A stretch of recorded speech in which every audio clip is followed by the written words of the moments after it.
I'm Kelly Vance, and I'm the chair of Lamb Action, and my task right now is to lead us through the exciting business portion of our meeting. But this bit actually is exciting. This year marked the conclusion of our 3-year STAR campaign. And for those of you who were here in 2013, you might recall that we launched the campaign at this meeting, and the goal was to raise £75,000 more than we otherwise would have expected to raise over a 3-year period. And that gave us an overall target of having income for those 3 years of £300,000. So with kind of our normal income plus our STAR campaign goal, we wanted to raise £300,000. Well, at £299,154, I think we can call the campaign a success. It's just £864 short. Now, the STAR campaign has helped us to fund the PhD studentship of Eru Dongre. And Eru has been working in the lab with the Lamb Action Research Fellow, Dr. Debbie Clements. And you're going to hear later today about some very promising research. And I think we can take a little bit of pride in having played some role in advancing that research. Now, some of you here today have made very significant contributions to the success of the STAR campaign. And I can't name every single one of you, but I do want to mention a few things. First, thank goodness for the athletes amongst us, because your events raised more than £55,000 just this past year. From Ride London, and these are the guys who rode for us last summer, to the London Marathon and the British 10K, the training and the personal sacrifice, it literally paid off for us. Now, I've been at the finish line of several of these events, and it is very humbling, actually, to see people who've put themselves through genuine pain on our behalf. And, we really do thank you. It's especially noteworthy that Andrea Jones, who's in the photo on the far left, she has Lamb, and she finished the marathon this year, so that's a wonderful achievement. Now, there are a lot of, the Ride London and the London Marathon and the British 10K are the events that we formally support in terms of purchasing places and recruiting participants. And in addition to thanking the people who take part in those events, we should really thank David Mercer and Julie Mullins for all they do in recruiting participants and in organizing and supporting those runners and riders. Now, there are a lot of other athletic events that a number of people pursue independently, but on our behalf. So things like Alex Waller's 100-kilometer walk, Andy Hamilton's 10-kilometer Beachy Head run, Fiona Norton's Run for Lamb, Maggie Young's 60 miles worth of swims, Rita Winston's Stratford Triathlon. All of those events contributed to our fundraising this year. And I do want to give special mention to Louise Roby and her husband Colin. They are in the photo, kind of center right. Their Race for Lamb in May 2015 raised over £35,000. And most of that money we received in this financial year that's just ended.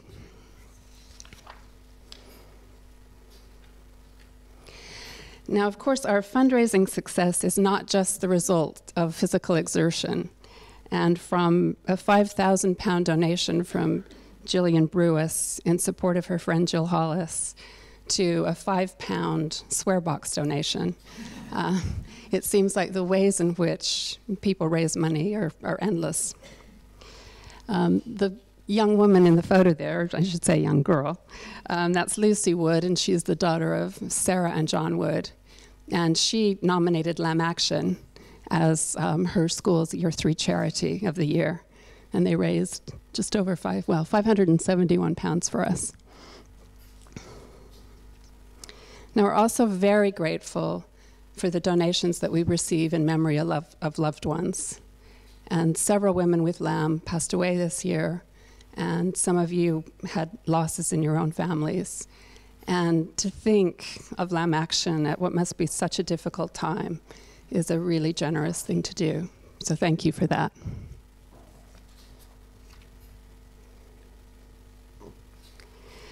Now, in addition to our fundraising and research, this past year, Lamb Action continued helping women newly diagnosed and supporting other women with lamb and their families.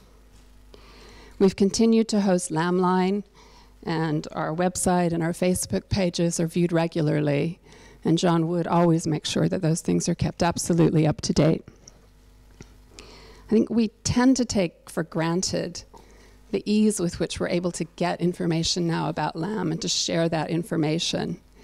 And a lot of that is due to the technical skills of Claire Lowry's, who works behind the scenes still on our behalf.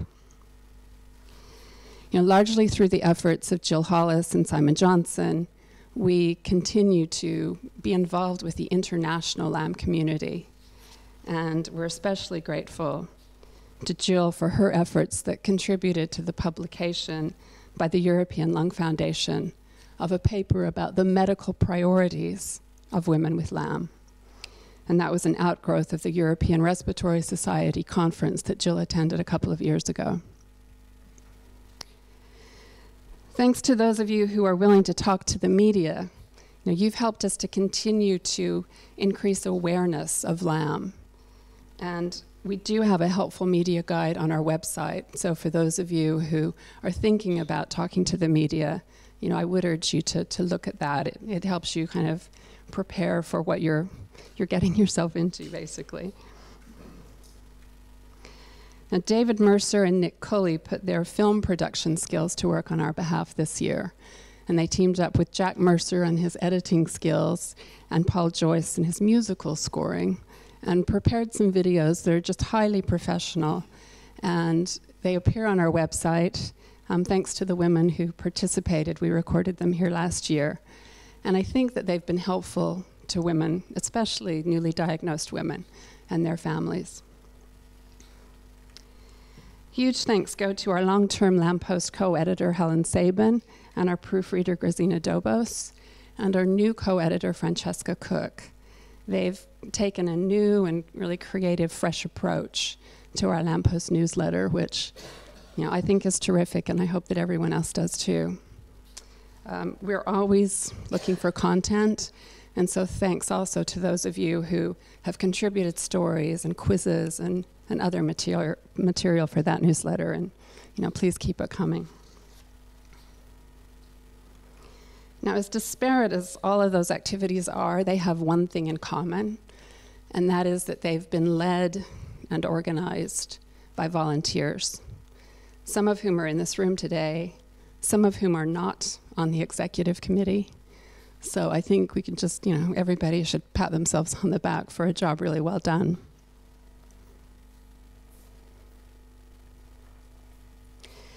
Now, at last year's meeting, we approved a change in legal structure for Lamb Action. And I actually haven't even had a chance to tell all the executive committee this, but we heard very late yesterday that the Charity Commission has approved that. And so we actually now have a new legal structure for Lamb Action.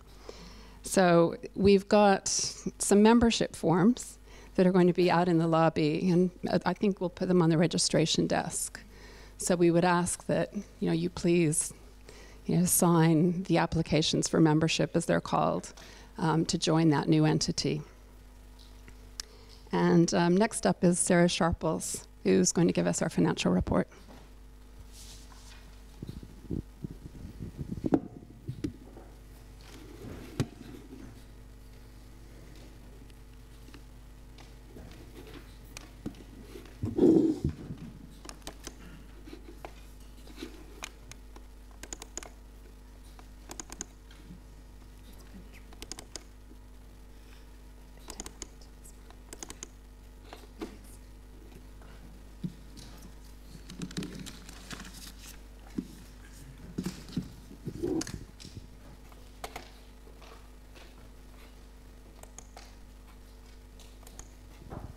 Good morning.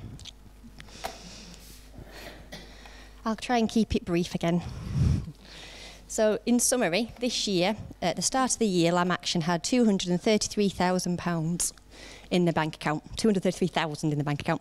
We received in just over £100,000, spent just under £100,000, which left cash of £238,000. So overall, this year, the cash was up just shy of £5,000. The split of this income, as you can see, is a majority from fundraising and donations. And this year, over £63,000 of that income from the fundraising was up £15,000 from the year before, which in part was probably due to Louise Roby, that one event.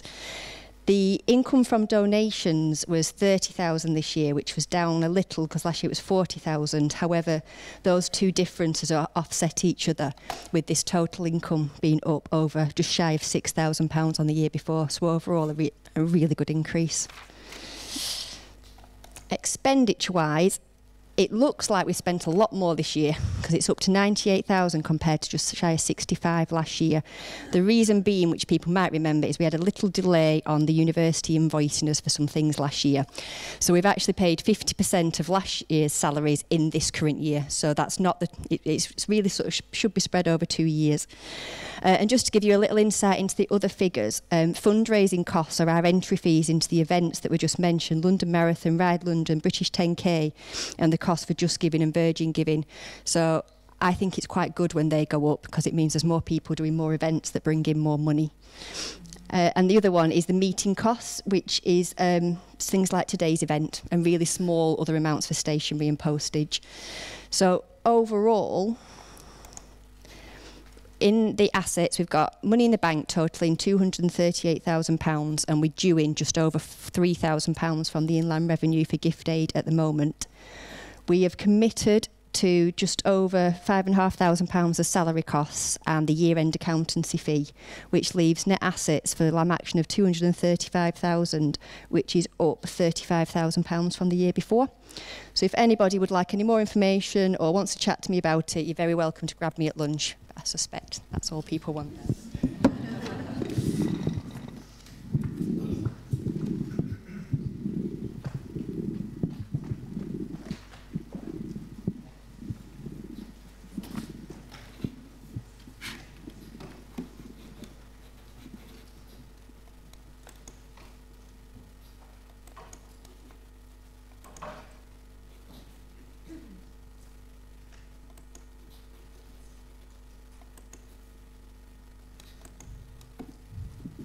Okay, as you can see, we now need to elect our executive committee members.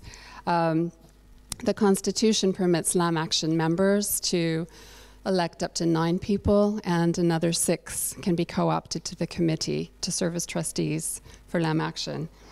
And we're nominating the people whose photos and names you see up here on the screen.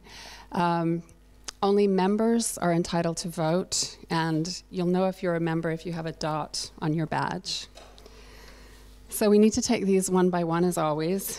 So all in favor of Lucy Falconer? And any opposed? Julie Goodliff, all in favor? Any opposed? Jill Hollis, all in favor? Any opposed? There's no way to make this exciting. Simon Johnson, all in favor? Any opposed? Helen Sabin, all in favor? Any opposed? Sarah Sharples, all in favor? Any opposed? Leanne Lily White Sutton, all in favor? Any opposed? Ann Tattersfield, all in favor? Any opposed? And Kelly Vance, all in favor? I'm abstaining. Any opposed? Okay, great. And then we're going to be co-opting David Mercer and John Wood. And as officers, the same process again, please. So Kelly Vance is chair. All in favor? Any opposed? Sarah Sharples, treasurer. All in favor? Any opposed? And Julie Goodliff as secretary. All in favor? Any opposed? Great, thank you. And with that, we can officially close the business portion of our meeting. And I'm hoping my throat holds out for the day. I've got a very croaky throat. Now, if you were here last year, you might recall that I spoke about the importance of membership in LAM Action. And it remains just as important now as it did then. Now, LAM Action is a UK charity run by volunteers. We're not part of the NHS. We are independent and separate from the National Centre for LAM. Our purpose is to support women and their families who are affected by LAM and to advance and fund research into the disease. Now, as we reach out to potential donors and research funders, it is important that we're able to show them that we represent and that we're in contact with a substantial number of the women with LAM in the UK. And we think that there are around 240 of those women. Now, unfortunately, from amongst our 139 members, only 92 are women with LAM. And so we are not able to show that we're reaching even half of the number of women in the UK with LAM.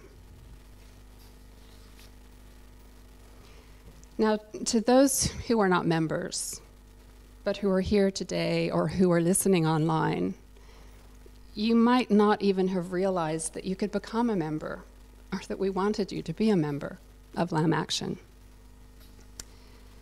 But obviously, because you're taking part in this meeting, we're in contact with you. To the non-members who use LAMline or read LAM Post, again, we're in touch with you. To the people who we've put in contact with other women who have LAM, or who have read our information pamphlets, or shared that material with your doctor or your family, we've helped you with that information and with that ability to talk to other women with the disease. In all of those cases, our membership numbers don't reflect that we're reaching you. Now, to those who are not members, but who have contributed, and sometimes very significantly, to our fundraising efforts, we actually want our membership figures to show that you're helping us, but they don't.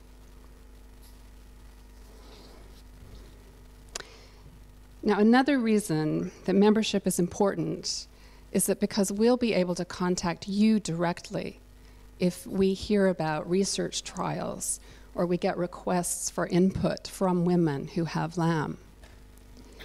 And because LAM is such a rare disease with such a small population of people, the ability to contact you directly helps us ensure that we've got as many people as possible participating in that research effort and making that data as reliable as it can be.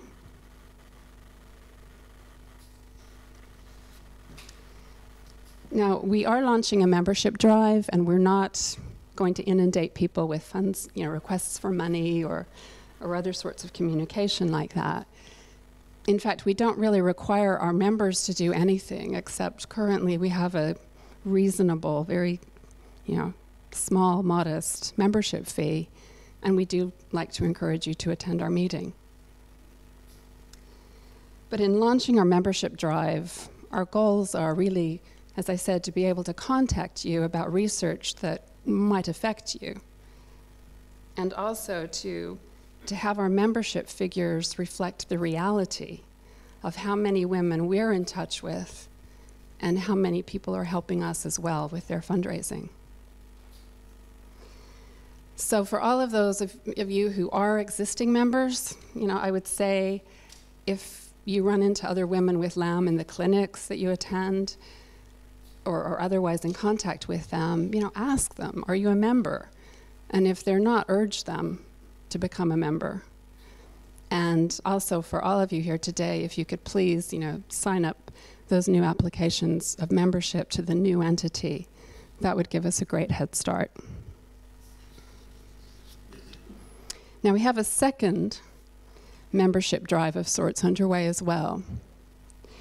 And that is to attract people to serve on our executive committee. And in the last few years, we've been very fortunate in that, we've attracted a couple of new trustees to LAM Action. But over the same period, we've lost, some members have stepped aside. And in the next year or so, it's likely that other members of the committee will step down. And so it's really important to bring more people in and include them on that committee. So I would ask if, just consider whether you or a family member or a friend or a colleague has skills that you think would benefit LAM Action. And if you're interested in volunteering to help us, please do let us know.